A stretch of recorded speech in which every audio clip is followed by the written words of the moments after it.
हमार गीत धीरे धीरे आखिर हो रही बा, लेकिन यह गीत के ध्यान दे के सुना। शेषनाग के जब भोलेनाथ कसई लागे तो शेषनाग के दर्द शुरू हो गया।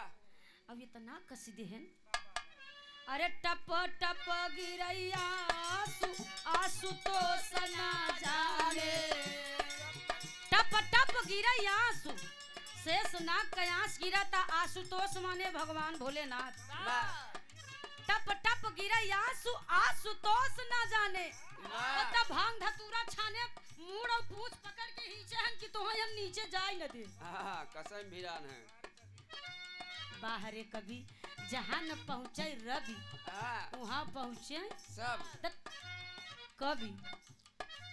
अरे टप टप गिरैया आंसू तो सना जाने, दो बूंद विषाद तहसया श्रीमत बांधे, बिहा बल कहेलास हर हर भांग हरि छाने, कैसा यह राज शंभु हो गए दीवाने, निको ने वर्षो हाथ मोरे रामा, निको ने वर्षो हाथ मोरे रामा, होली है हाथ मोरे रामा, निको ने वर्षो हाथ मोरे रामा, अरे निको निको ने वर्षो हाथ मस्त मगन बम भोला,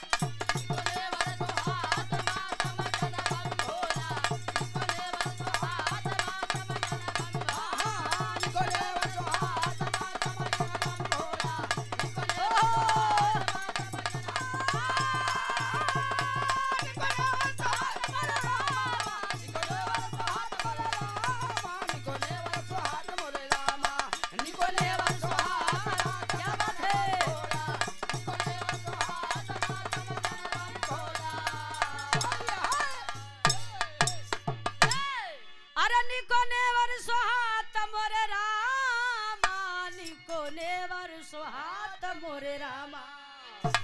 ए भैया गौर करेंगे, अब भोलेनाथ चाप के इतना कसेन कि शेषनाग का हड्डी टूट गई। हड्डी टूट गई तो बर्दाश्त नहीं भा, जब बर्दाश्त नहीं भा पीड़ा के एहसास भा, पीड़ा के एहसास भा तो दुई बूंद अखिया से आंसू गिर गए शेषनाग के। तो दुई बूंद आंसू से मास्टर केहू का उत्पत्ति होता केकर भैया।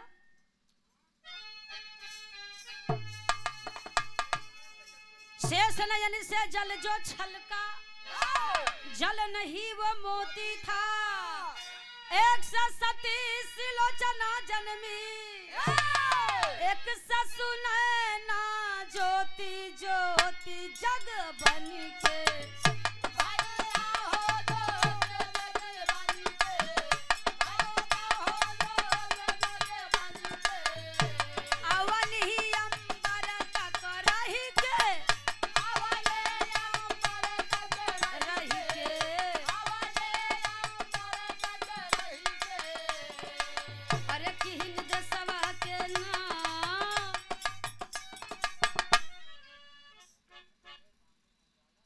बूंद आंसू से पहला बूंद से सती सिलोचना का जन्म भवा, और दूसर के बूंद आंसू से सुखवंती का, सुखवंती के गर्भा से रानी सुनैना का जन्म भा।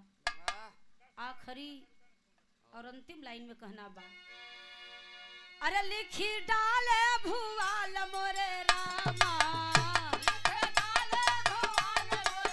होली है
जी नमो नमो गुरुदेव जी, नमो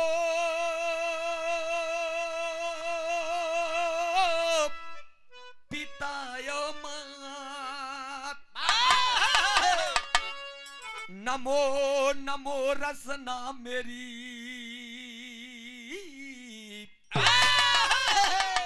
नमो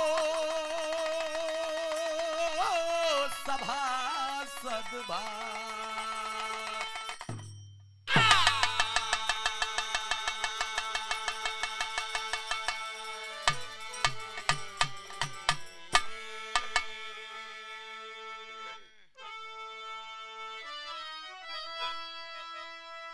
गुरु मूरत मुख चंद्रमा, आर्य सेवक नैन चकोर, आठ पार निरखत रहूं, हे स्वामी गुरु चरणन की ओर।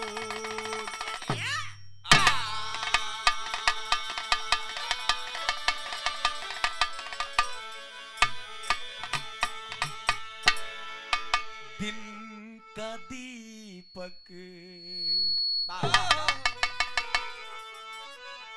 सूर्य है, ए बाबू रात का दीपक चांद, कुल का दीपक एक पुत्र है, मुख का दीपक पान।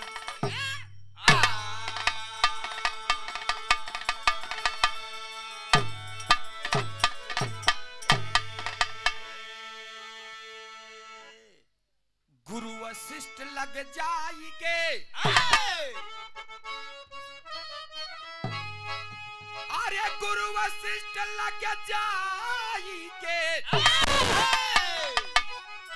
राम बने रघुनाथ, संदीपन गुरु पाई के, ए भैया कृष्णा बने यदुनाथ।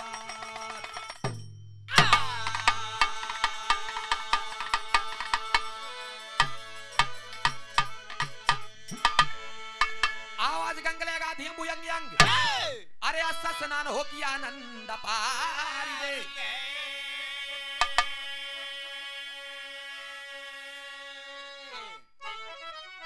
गंगे गंग जय जय गंग गोदियान गंग गंग, अरे कावरो गिरा दे की गीत गुड़ गारी दे।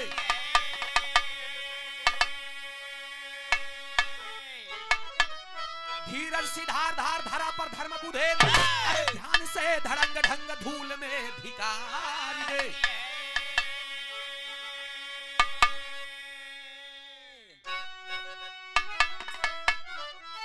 अरे दशहरा का सोपान, सुखदायिनी सुधा को सागर, कहे रामधार जाना है संसार पार पार मायुतारी के।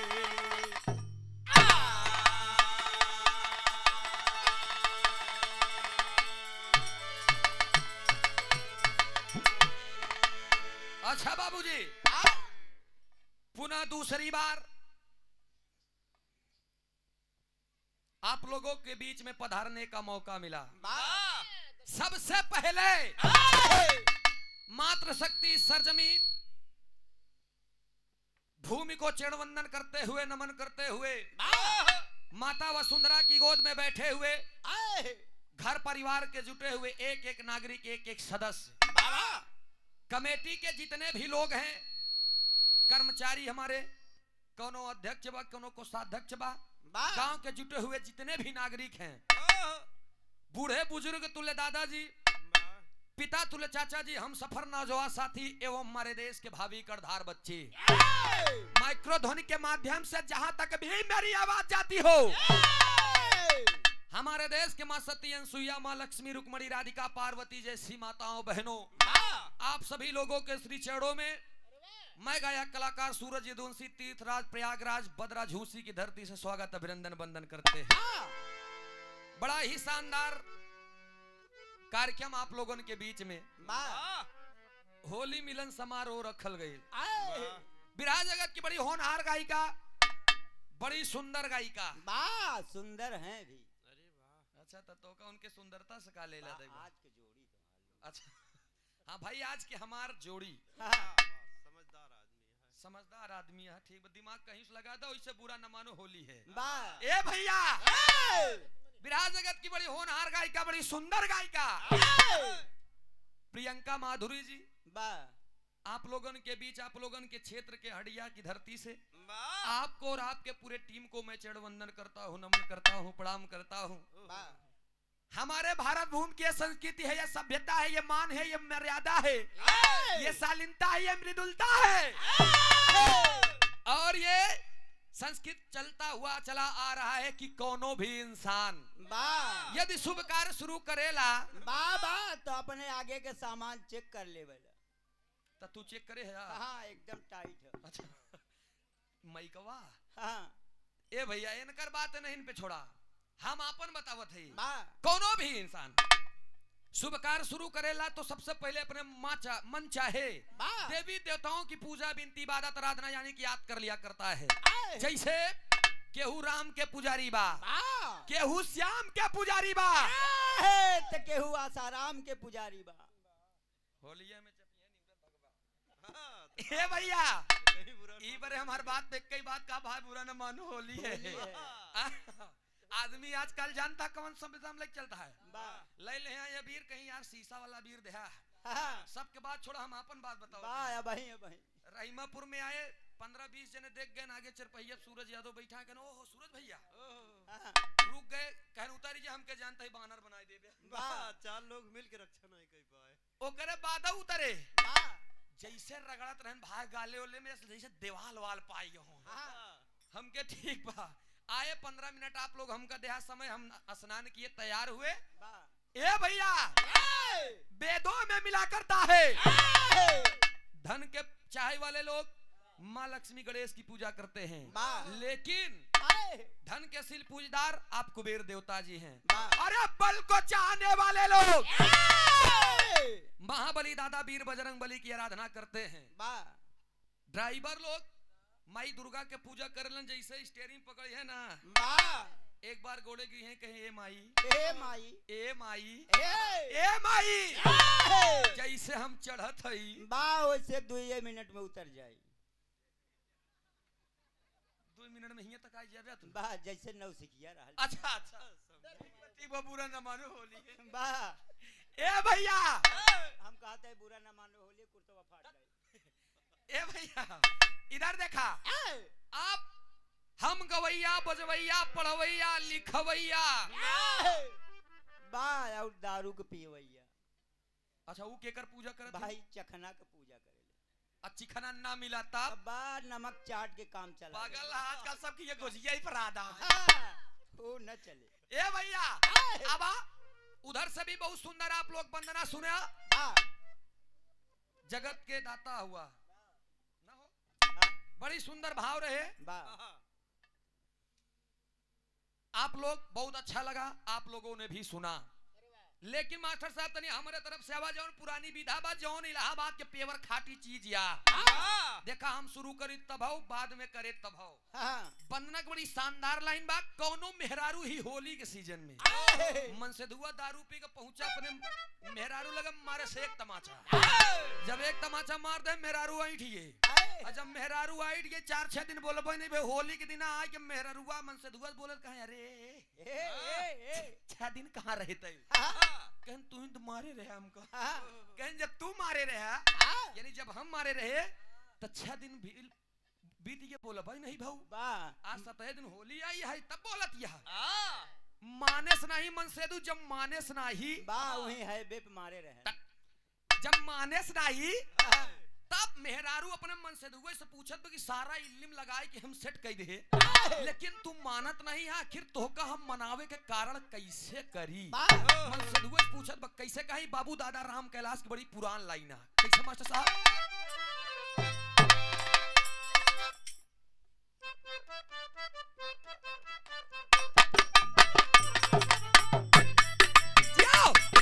अरे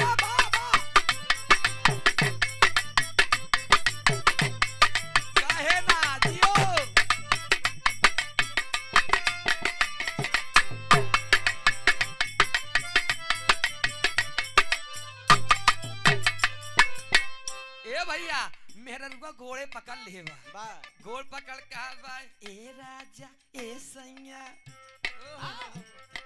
सरारा रा दुल्हा हो अलगई मन से तू बैठा जा बाबीर तक न लगवाऊ रे तब मेहरारू कहा बा राजा हो तो है कैसे मनाई दुल्हा हो तो है कैसे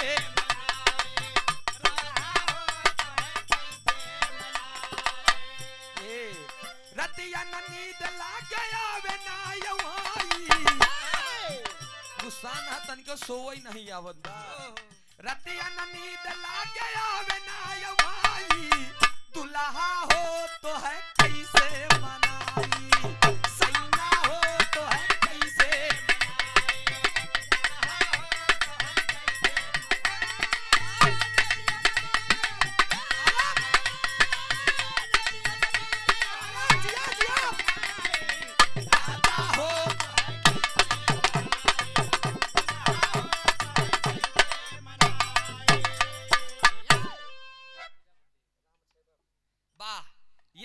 सम्मानित श्री आप राम अक्षयवर प्रजापति जी इस भाव पे प्रसन्न होकर 21 रुपया पुरस्कार आपके श्री चरणों में कोट को नमन बा प्रणाम बा। इसे आशीर्वाद आप सब अपने लड़किया के ऊपर बनाए रहा।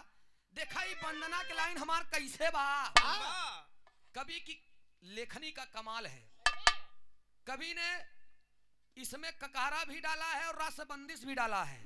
दूसरा नंबर होठ से होठ सटबो न करी अधर में वंदना बा ककारा अधर मिलाई के और एक खिर्रा शब्द लगे बा कमान ले बा बंदिश कैसे मास्टर साहब ले पैसा ले ले। आदरणीय आप सम्मानित श्री श्रीनाथ प्रजापति जी 21 रुपया पुरस्कार देखा भाई नकली जी देखा कहा परसों वाले कार्यक्रम में कि 500 नकली पाई गे रही बहुत ही दुख भरान घरे जाए एक बात एता कि हम पार्टी वाले के रास्ता छुट्टी कह दिया बोले भैया घरे गए तो कल्याण हमार फिर ठीक बा अगर होबो करे चुप्पे से बताया हमका बा ए भैया अब का कहे ए बुरा न मानो होली है कहा बोले का माई से जाके का कहे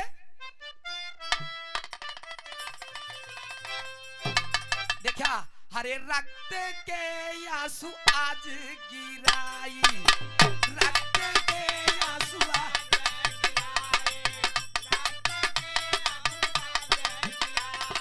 माँ के दरबार में जाकर के भक्त कहता है कि रक्त आगे रा लगा बा का आधा का लगा बा रक्त के आंसू आज गिराई खाया आगे ना रा आगे राखा लाज आज राखा लाज आज जननी कहाई रक्त के आंसू आज गिराई रक्त के आंसू आज हेलो हेलो भैया बाजा मत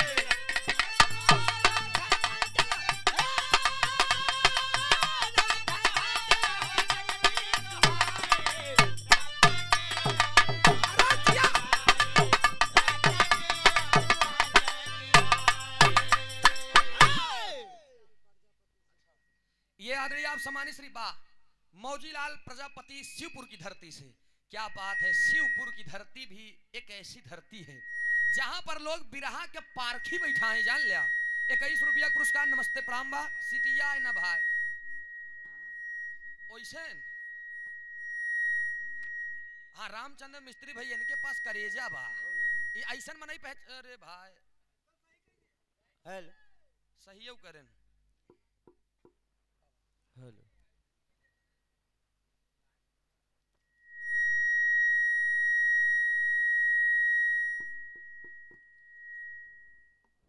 बिल्कुल आवा बोला बड़ा ही चर्चित नाम आदरणीय आप सम्मानित श्री हमारे हृदय के गार्जियन आदरणीय आप पिता तुल्य सम्मानित श्री आप श्री शोभनाथ पाल जी अगले बार भी आपने अपने बच्चे को मौका दिया था कार्यक्रम करने का बड़ा ही प्यार दुलार सम्मान मिला था और बिरहा भी कांटे का हुआ था थोड़ा सी दिक्कत हुई रही और इस बार भी आपने अपने बच्चे को याद किया है इसके लिए मैं बहुत बहुत नमन करता हूं प्रणाम करता हूं। मैं चाहूंगा एक जोरदार ताली बजा करके आप सब स्वागत करेंगे। 101 रुपए का पुरस्कार देकर सुंदर पंखुड़ियों से गुथा हुआ फूलों का हार अपने बच्चे का हौसला अफजाई किए हैं। आपके छेड़ कमल में छेड़ वंदन बा आशीर्वाद दे हम बच्चे कला में कामयाब रहे जहां रहे खुश रहे आबाद रहे। 2 मिनट आप बोल लीजिए। हेलो देखिए सूरज भाई और हमारे कंका माधुरे टिया सिटिया काम खराब करबे तो काल के जाए के बाद ये कहीं यार सूरजो पतन काला बेदी मार के चला पता ही नहीं चला। बा ए भैया हेलो हेलो अब अगर सिटियाबो करी तो तू छुया जी हम लोग लहा ले जब जो तब ससुर परतीन। अब मास्टर साहब गौर करेंगे आप लइका कहा बा ए माई रक्त के आंसू आज गिराई खाया त राखा लाज आज जननी कहाई। अगर माई कह दे होई तो ओट से ओट सट जा लेकिन गाय आई गया कहा बगले लाइन में अंतरे में का कहत बा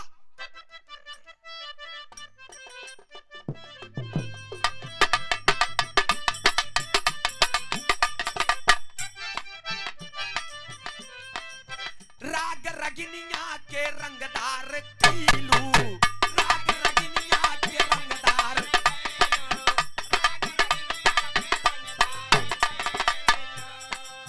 रे घतराली तू दरसा दिखैलू रे घतराली तू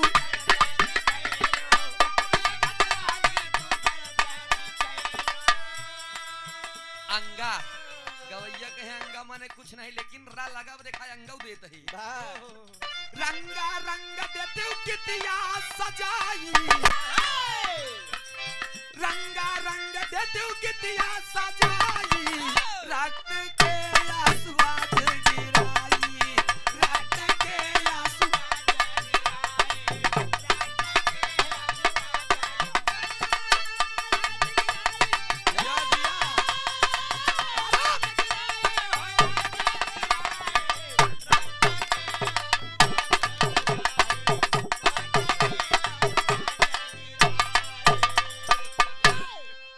रगिनिया के रंगदार कैलू फिर रा लगी घाया रे घत रहली तू दरस न दिखैलू फिर अंगा रा लगई रही रंगा रंग देती कविता एक अक्षर के बाद ही कहरा चालू हुई रंगा रंग देती कविता गवाई रक्त के आंसू आज गिराई। चाहे आए अगले अंतरे में फिर कहा लइका कि माँ चाहे तो दरिया को समंदर बना दे अरे माँ चाहे तो दरिया को समंदर बना दे छोटे से कलाकार को कलंदर बना दे मेरे मैया में वो तासीर है यारो जिसे चाहे उसे मुकद्दर का सिकंदर बना दे।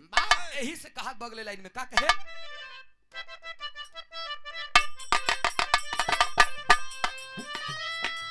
रच के दरिया से जिया धुधुकाए रच के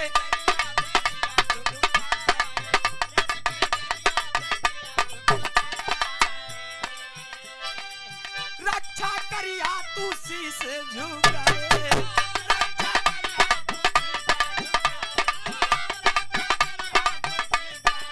ए माई जा राज के आज तू दे तू खोलावाई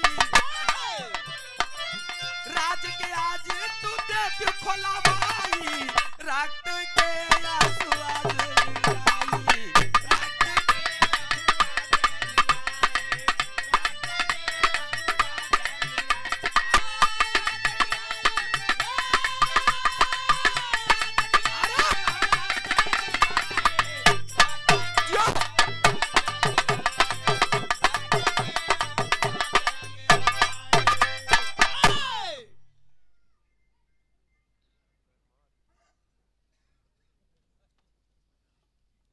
और ये बड़ा ही सुंदर पुरस्कार आदरणीय आप सम्मानित श्री बिरहा जगत की बड़ी ही शानदार गायिका लाजवाब गायिका आप लोगों की क्षेत्र की गायिका आप आदरणीय सम्मानित श्री सुमित्रा नंदनी जी और आपके कवि जी श्री खेमराज यादव जी कवि जी अच्छा इनके गुरु आप सम्मानित श्री भाईलाल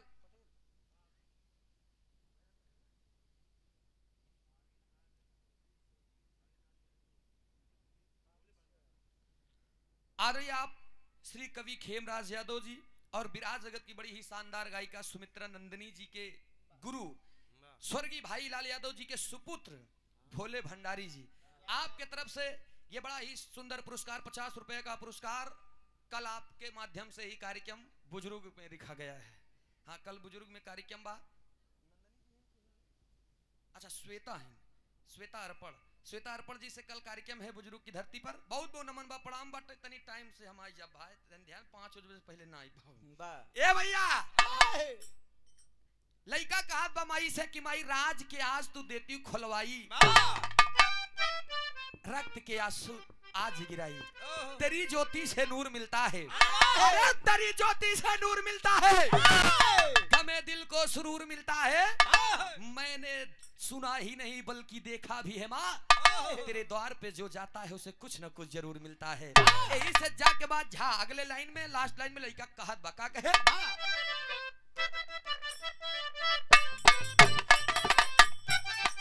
झा आई बर रहा है आगे रीझत की आईनी तुवरिया रीझत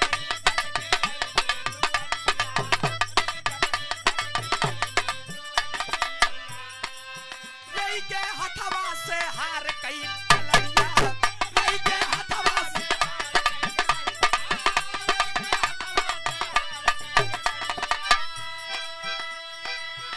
जा छा जा जा इयटा रटत रटत दे तू कविता गवाई रटत रटत दे तू कविता गवाई रट के आंसुआ गिराई रट के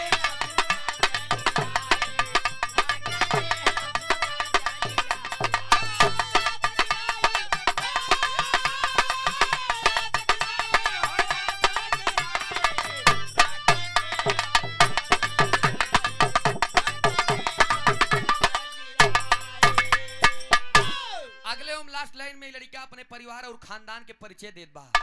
ए भैया यहीं से हमार आधार खत्म होत बा, काहे कि हमरे बाबू के नाम हमरे अखाड़े में केहू के नाम अगर स्वर्गीय बाबू भुल्लूर दादा तो हम उनका गुल्लूर न कही देब।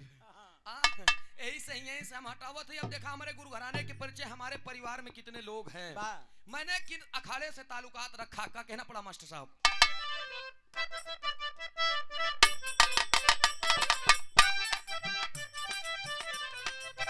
भुल्लू रामाधार हैदर अली भय सपरवा भुल्लू रामाधार हैदर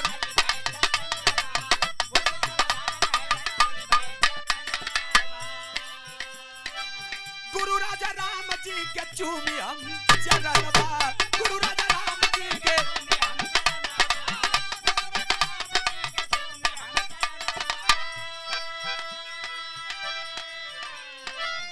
अरे सूरज भोजराज कहते क्यों गवाई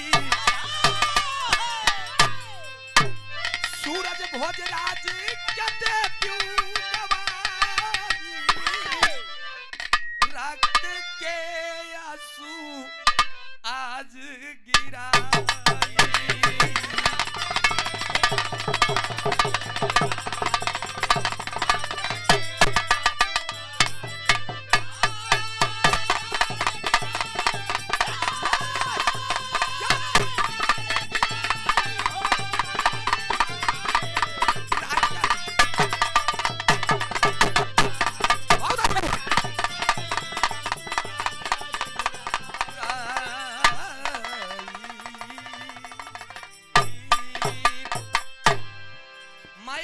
माई के बिनती माई के स्तुति खत्म भइल। तनी हे बेसवा बढ़ावा भाई। अब दो लाइन तनी मूड मिजाज बना नहीं उखाड़ा जी भाई जायदा एक बार जौन होए तनी लही जाए। बहुत सुंदर सुंदर गीत सुनाई के मिला आपके तनी एक लाइन नईकी में आ जा। ये तो माई के बंदना खत्म भइल, अब बिरहा के शुरुआत हुई। ए भैया एक लाइन तनी नईकी में आ जा जौन नया इतनी समय चलत बा। काहे कि कुछ हमारे छोटे अनुज या हमारे हम सफर साथी भी हैं तो उनके एकदम यानी नया युवे दुल्हे की धड़कन। अच्छा ननकुल 21 रुपया पुरस्कार नमस्ते प्रणाम बा। आवा मास्टर साहब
देखा ही हमरे छोटे मुन्ना सूरज प्रजापति के गीत क्या है।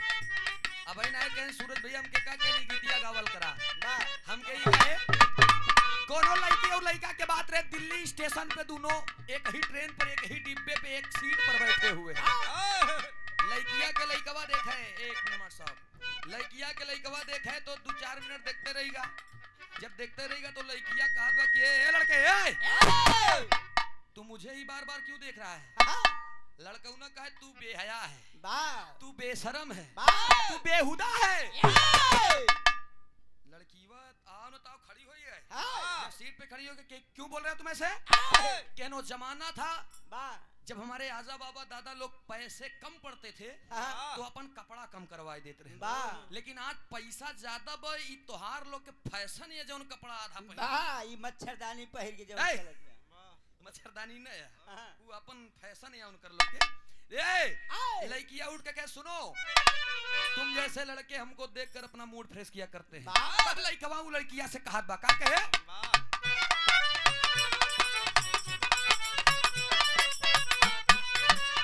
लड़की कहे हम पहनले बानी नाये का जमाना के करे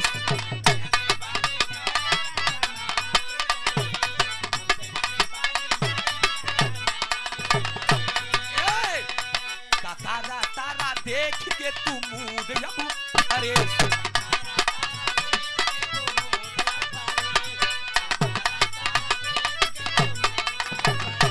हम पहले बानी नाये का जमाना के ड्रेस तारा तारा देख के तू मूड अब फरे अब क्या कहे ए दिल्ली वाली तू ही लाल किला होगा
दिखावे अगरबत्ती सनकी दिखावे अगरबत्ती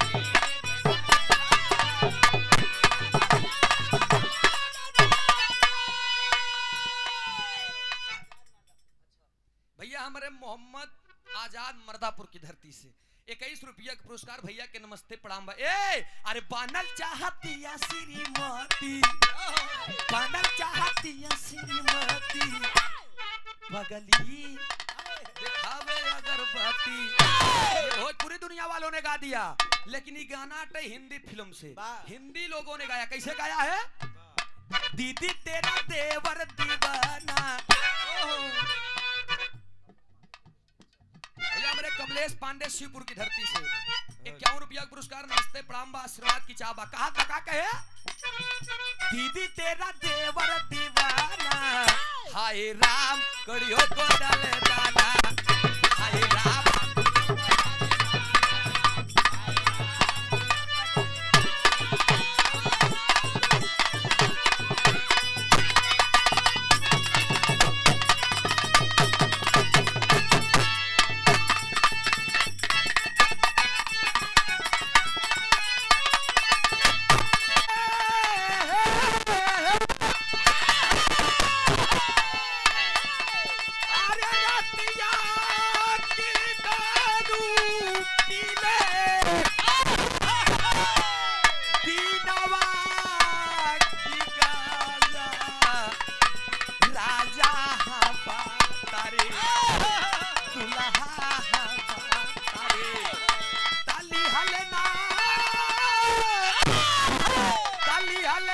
जवानिया के मजा राजा ना पाए।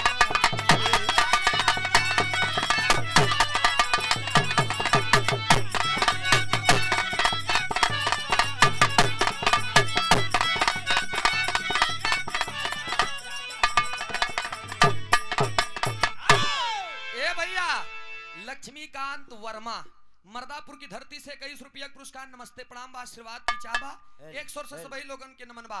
बड़ी सुंदर गीत आप लोगों ने सुना। भगवान श्री शिव शंभू जी श्रृंगार कर रहे थे। नहीं पैंत बेचारू करधन खत्म बा। करधन बेल्ट नहीं रहन। अरे हो ये मेहरारू बना रहे ना। तमाम प्रकार के कवि खोज बजे जहां पायस वहीं से रगड़े थे। हम कवि की कल्पना पे संकेत नहीं करते। क्यों कहा तो बेल्ट कम रहन, क्यों कहा रहन कि भगवान श्री शिव शंकर जी मेहरारू बनत रहे, उनका पार्वती सजावत रही। करधन नहीं रहन तो वही सांप लपेट ले। सांप लपेट ले वो पगला नहीं रहन। वो बेचारू कमर और पर चौड़ी करे लागे। अब जब सांप लपेटे था तक अब तू ओका जब बढ़ौब्या चौर मौर होई के हड्डी पड्डी टेढ़ हो जात बा। आ जब हड्डी टेढ़ हो जात बा तो उनके आंखी से 2 बूंद खून गिरा। कमर नहीं कमरा हो गिरा। अरे यार 2 बूंद खून गिरा जैसी सुलोचना और सुनैना पैदा हुई। लेकिन एक लाइन हम गाई थी मास्टर साहब। सुलोचना सुनैना उधर से पैदा भई, लेकिन हम बताओ कैसे। अब आवत नहीं करता बेलवरिए इधर।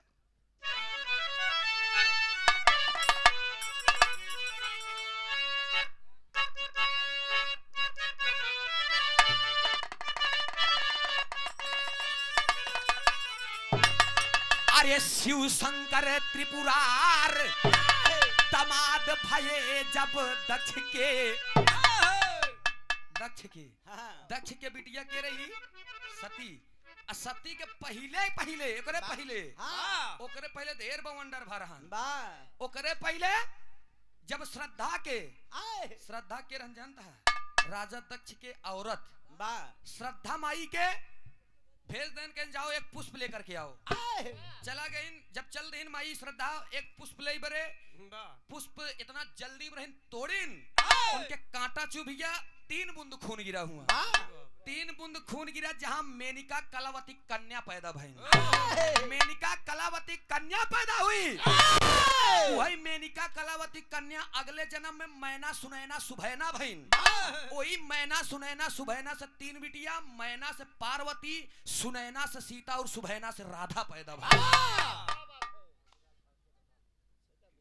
आदरणीय आप सम्मानित श्री मौजीलाल भारतीय करबालपुर की धरती से ही 21 रुपया पुरस्कार। नमस्ते प्रणाम बा। सूरज दिन कि सूरज दिन? सूरज दिन। अच्छा शुरू दिन। अब भैया दरअसल हम अपन नाम सम्मान से लेबे कर।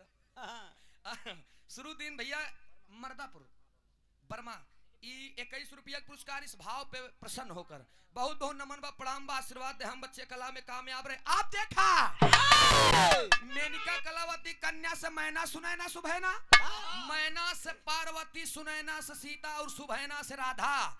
मैना की शादी शिव शंकर के साथ, पार्वती की शादी शिव शंकर के साथ। देखा आइए फिर वही पे टॉपिक पे बहुत आगे बात उठाए रहे हम। पार्वती के शादी शिव शंकर के साथ, सीता के शादी राम के साथ, लेकिन राधा के शादी गवैया गाय डाए यहाँ। गवैया गाय डायन भाई रही कन्हैया जी के साथ है। लेकिन महाभारत की एक किताब है जिस किताब का नाम है बंधु प्रेम की अमर बल्लरी। 391 नंबर पृष्ठ पर सबसे बड़े अक्षर में यह लिखा गया है कि राधिका माने कृष्ण की आत्मा और कोनो अपने आत्मा से बिया नहीं करत। इस सूरज यदुवंशी के चैलेंज है दोस्त। गवैया झूठे के तब मंदोदरी की बिया कराई ना यहाँ विभीषण से। एका कैसे कहा बया कहूं पे वही भौजाई के सोचा मंदोदरी की बिया विभीषण से कराई दे यहाँ। अजैसी झगड़ा भाई वही लक्ष्मण सीता का भौजाई लगी ना उनका माई का दर्जा देते रहे। तनिको सीख नहीं ले पाए। बारे वेद में भेद नहीं, भेद है विद्वानों में।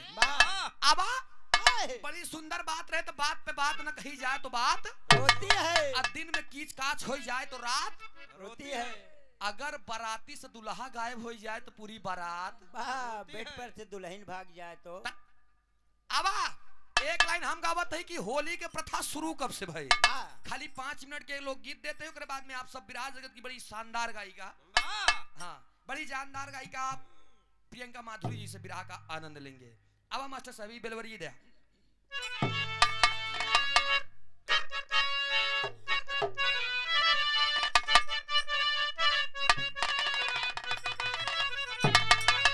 अरे ज्ञानी प्रहलाद, ज्ञानी प्रहलाद हाँ, ये देखा ये उल्टा का कहाराम बना। हाँ, ज्ञान से शुरू बा कि ज्ञानी प्रहलाद गए हरि को पहचानी, ज्ञानी प्रहलाद गए हरि को पहचानी।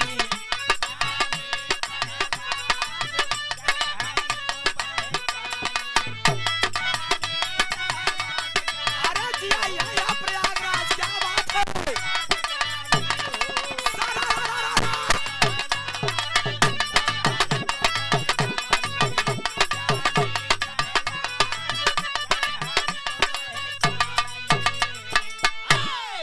आप सम्मानित श्री ब्रिजलाल पाल शिवपुर से 21 रुपया पुरस्कार, बहुत बहुत नमन प्रणाम बा। एक स्वर से सभी सकल पंच की नमन बा। ए भैया, हिड़ा कश्यप के पुत्र प्रहलाद, प्रहलाद भगवान श्री विष्णु के भक्ति में लीन हो गया है। पूरा प्रजा, पूरा राज दरबार, पूरा मोहल्ला, पूरा उनका इलाका भगवान के रूप हिड़ा कश्यप का दे रहे हैं। लेकिन हिड़ा कश्यप के एक लड़का जेका नाम प्रहलाद, प्रहलाद ही न माने अपने बाप की। जब कहा कि भगवान श्री हिड़ा कश्यप के, जब भगवान श्री विष्णु जी जब इतना कहा तो ये बात धीरे धीरे खबर जब पहुंची हिड़ा कश्यप के लगे, हिड़ा कश्यप बताएं, कहने के बाद जान लिया, कहन बेटवा प्रहलाद, कहन हम बहुत खूनी आदमी है। एक माना अगर दुनिया भगवान कहा तो भगवान कहने में क्या आ जाए तुम्हें। प्रहलाद का तू भगवान है, भगवान विष्णु जी यहाँ कहन भगवान अगर विष्णु जी यहाँ तो तोहरे भगवान के शक्ति हम देखत है। क्या और करेंगे आप, करवावा थिनका। ज्ञानी प्रहलाद गए हरि को पहचानी, छत्रंग ज्ञात त्रायावत बा। आवा कैसे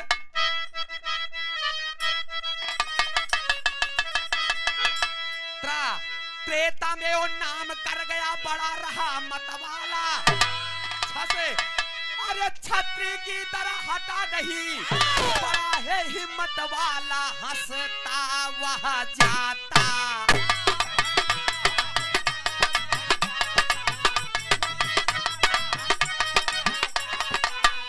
सही सही हाल में बताता,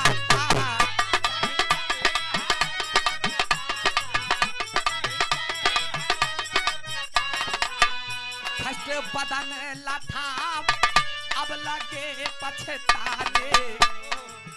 सुनिएगा सुजात बात कैसे वो जाने।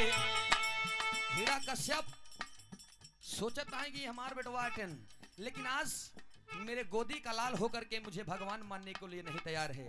नहीं माने भगवान, दंड देने का भी इरादा बन गया है।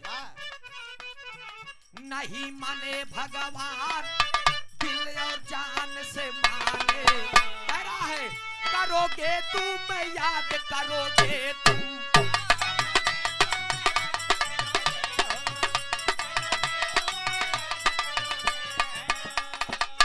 करोगे तुम याद, कहे हरि को पहचानी।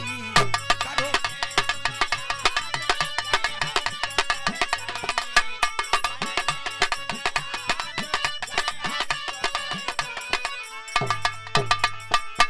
आदरणीय आप सम्मानित श्री मुन्ना पांडे शिवपुर की धरती से 51 रुपया का पुरस्कार इस भाव पे प्रसन्न होकर बहुत बहुत नमन प्रणाम भाई। ए भैया इधर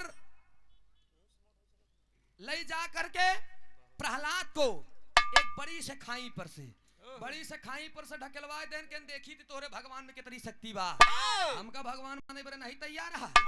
प्रहलाद के ढकेलवा देन नीचे एक मानव का रूप लेकर के भगवान श्री विष्णु जी उनको बचा लेते हैं। भैया हमारे आदरणीय आप सम्मानित श्री श्याम लाल पाल शिवपुर की धरती से, हाँ ठीक छुट्टा कराया का 20-20 के, ठीक है 21 रुपया पुरस्कार भैया के नमस्ते प्रणाम बा। एक सुर से सबई सकल पंच के नमन भाई। ए पंचो ढकेलवाई देहन खाई पर से प्रहलाद गिर गया, लेकिन कुछ भवा नहीं। जय श्री विष्णु जी, भगवान श्री विष्णु जी का जाप कर रहा है। आज उसको कुछ हुआ नहीं। एक बात हम बता दे थी, मराठी में माई के का कहथिन? आई। अच्छा, और मर्यादा पुरुषोत्तम श्री राम जी के बड़े पुत्र का नाम क्या था? लव। और भगवान श्री विष्णु जी के आकर के चिन्ह का रहन? यू। एकदम सही, पूरा मिलाई डा बताओ। I love you. हाँ, ये गलत ना है, ये शब्द इस बात ध्यान दे आप सब। एक को चूर गलत नहीं, हम प्रमाण सहित बात करी थी। मराठी में महतारी के आई कहथिन, आई। और भगवान श्री राम के बड़े पुत्र का नाम लव।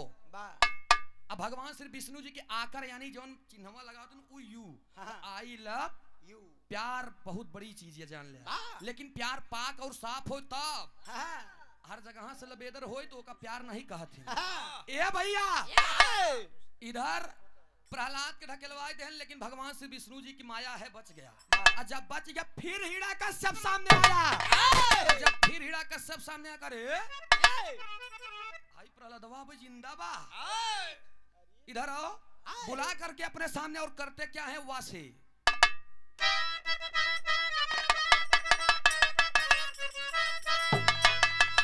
वक्त पड़े पर बाप है बोला बेटे से तब पानी लासे। अरे लूंगा खबर तुम्हारी एक दिन, कितना तुझ में पानी जवानी गरजे। भैया हो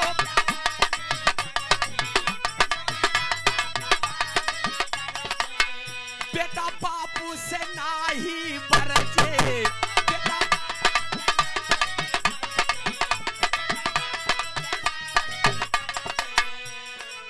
सुनिए मन लाए बात सच्ची बताऊं, बेटावा प्रहलाद मैं भी कलंकित कहाऊं। तू है मेरा कुमार, तू है मेरा,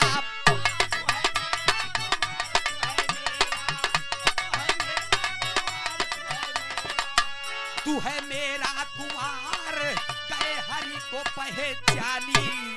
तू है मेरा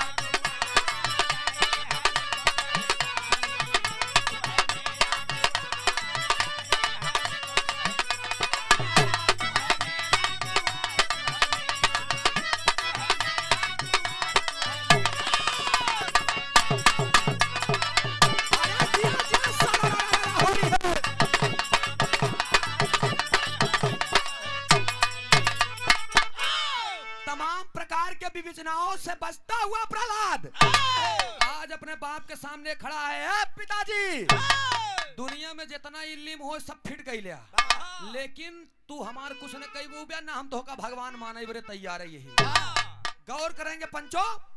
आज वो एक बात कह रहा है, कहन की बतावा, कहन का कहन तोहार मृत्यु सत्य नहीं बा। कहन नहीं, आप जैसे अहंकारी लोग चाह करके भी मुझे नहीं मार सकते। कहन अच्छा, कहनी धरतियों पर न मरबा। कहन नहीं, कहन कसोम न मरबा। कहन नहीं, कहन अंदर। कहन नहीं, कहन बाहर। कहन ऊपर। कहन नहीं, कहन नीचे।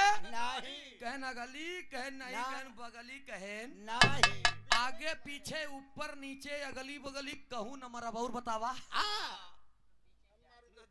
के हीरा कश्यप को आशीर्वाद भी मिला था। गौर करेंगे कवि जी। ए भैया ले जाए। अच्छा, हीरा कश्यप के बहन के रही होलिका, लेकिन होलिका बेचारी अपने प्रहलाद के बहुत मानत रही। बुआ होने के नाते बड़ा प्यार करती थी। दोस्त ध्यान देंगे आप, जब इतनी बात आई हीरा कश्यप एकदम क्रोध में लाल हो गया। और जब क्रोध में लाल हो गया तो कहना आज इनका हम मारा दो टुकड़ा हो जाए, आग बबूला हो जाता है।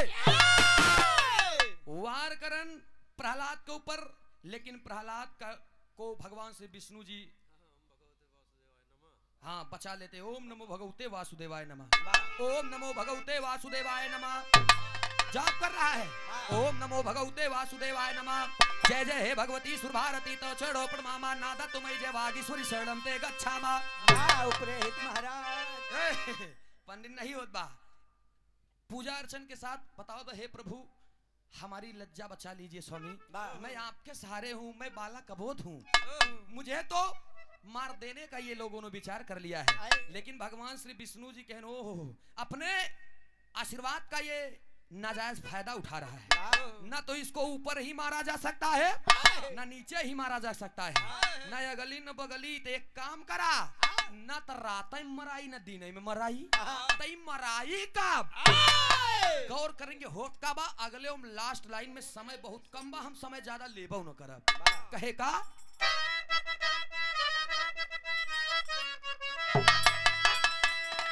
प्रहलाद के प्रभु श्री विष्णु जी अरे लिहले विचार बनाई, अरे रात नहीं दिन में ऐसे कबई दुश्मन मराई बात के माना।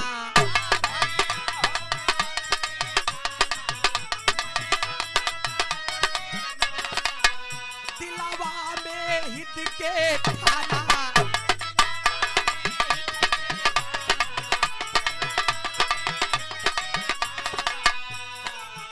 दिन बुढ़ताई आई प्रभु जी रास रचाए।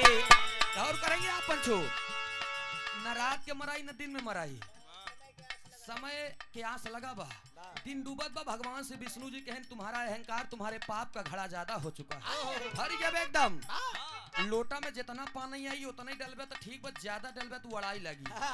यही मान माना हपस के खोपड़ी नहीं भरत कभाव, जान ले अगर ओसी ज्यादा डाले को उड़ान और उड़ान तक गा।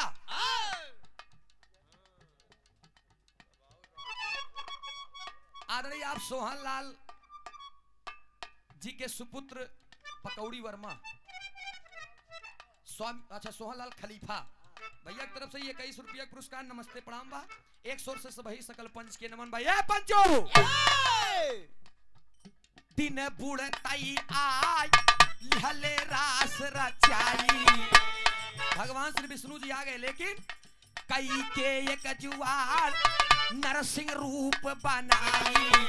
न एक मनइन मार पाई न जानवर आई, एक बचत रहानी, ना ऊपर न नीचे न अगली न बगली न दिन न रात न मनई न जानवर, एक क्यों न मार पाई। वह दिन डूबते आए हैं, दिन बुढ़ते आए लिहले रास रचाई।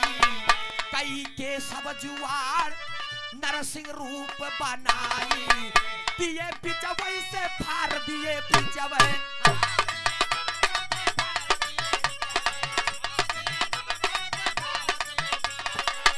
दिए चंगुल से फार गए हरि को पहचानी। दिए सीना के फार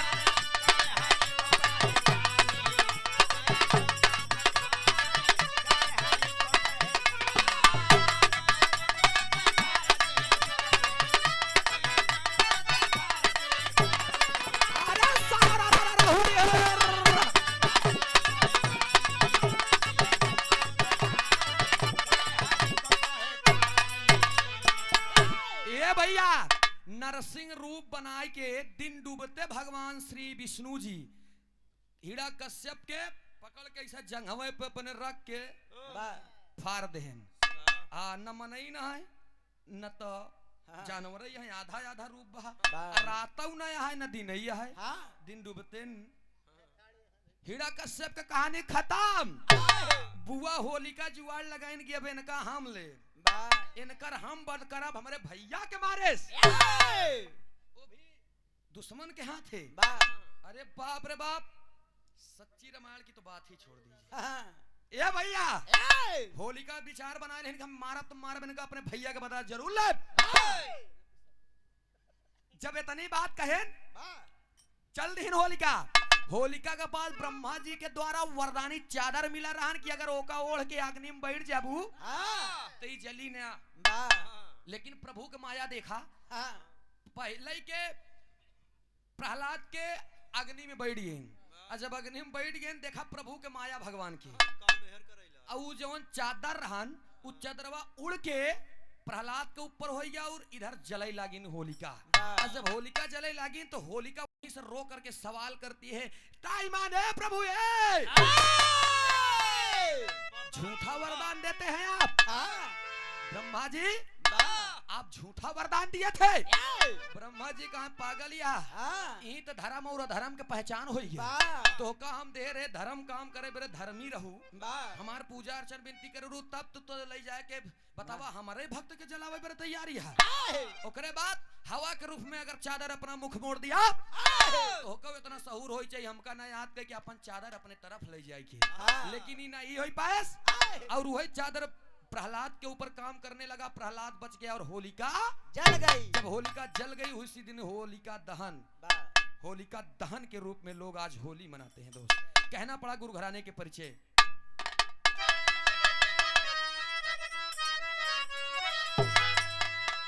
ककहरा आधार और बंदिश के साथ है, ककहरा आधार और बंदिश के साथ है लिखते थे गीतानंद। ककहरा आधार शब्द बंदी डमरू बंद छंद जंजीरा सीधा पलट तमाम प्रकार की गाथाएं हमारे प्रयागराज में ज्यादा ही चला था, हर जगह के नहीं बताए से। लेकिन गौर करेंगे ये हमारे गुरु घराने के परिचय बाकी से।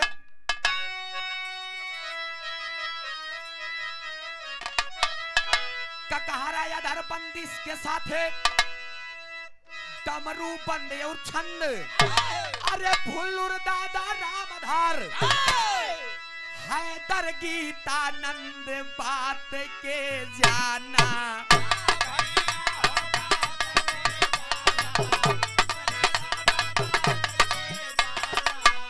भोजराज के अब पहचाना।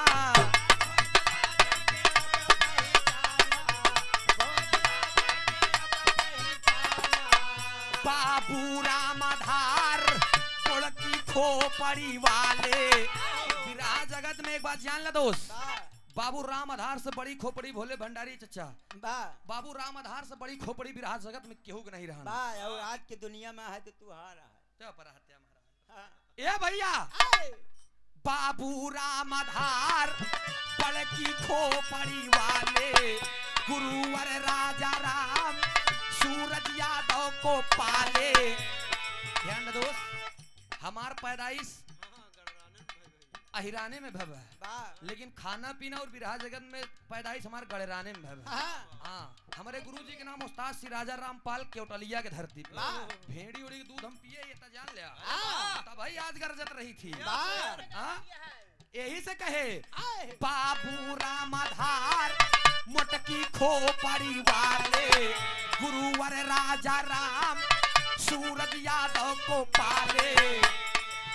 कविता भोजराज कविता हो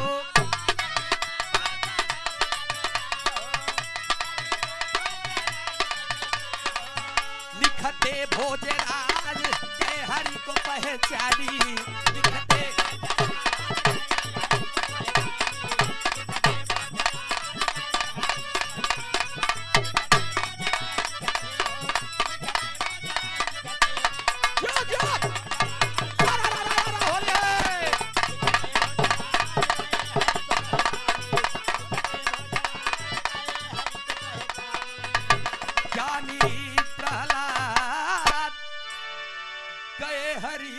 पहचानी।